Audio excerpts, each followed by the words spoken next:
for example, yung choir, open ba talaga sa lahat yun? Alam mo, dati nag-choir ako eh. Oh, Sa Malabon. tapos, Eh, Sino kasama mo? yung mga choir members. May audition, may nagpa-piano si... ano yung mga kanta niyo nun? Ano yung mga kanta? Sino yung piano? Ano pangalan? si Brother... Siya yung nagaganon. Ba't naiiyak ako, Yani? Parang naiiyak ako, Yani. Anong meron? Ano meron? Parang, Naalala niya lang yung dati. Naalala ko yung mga choir members ko. Ba't ba ako naiiyak? Ikaw hindi mo ako naiiyak, pinapaiyak mo. Parang naiiyak ka. Ang saya-saya ko. Ang saya-saya ko. Parang naiiyak ka. Gumagano mo. Naiiyak nga ako. Sabi ni Luis, naiiyak ako. Din gumagano sa utak ko. parang naiiyak ako, Yani. Anong meron? Kaya Yani, parang naiiyak ka. Ako naiiyak. Nag-iisip Oo, naiiyak ka.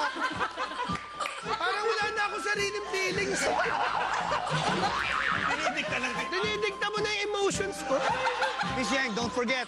Eto na, nabuo na. Hindi ko alam kung biro o hindi. 2, 3, 5, maybe all them singers, maybe all of them non-singers. Sir, parang nalalabuhan ako lalo.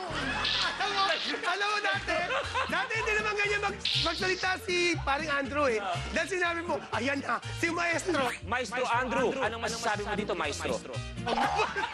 Yun na siya.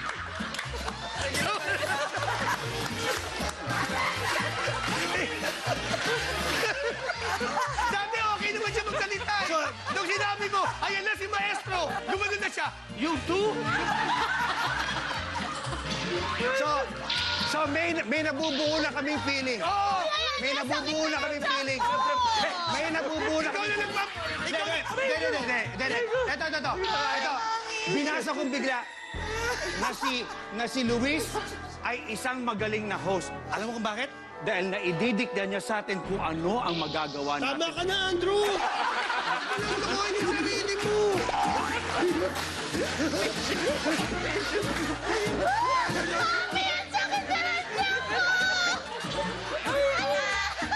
Aminin na natin na, Andrew, wala na tayong buhay! Si Luis ang nagpapaikot ng buhay natin. Si Luis na nagpapaikot ng buhay natin. Alam mo, napre-pressure maging maestro. Ayan na! Si Maestro Andrew! Mga ganun siya. Hindi ka naman dating ganun eh. Sakit na ng tiyan ko, tama. Ibalik na natin yung mga buhay natin dati.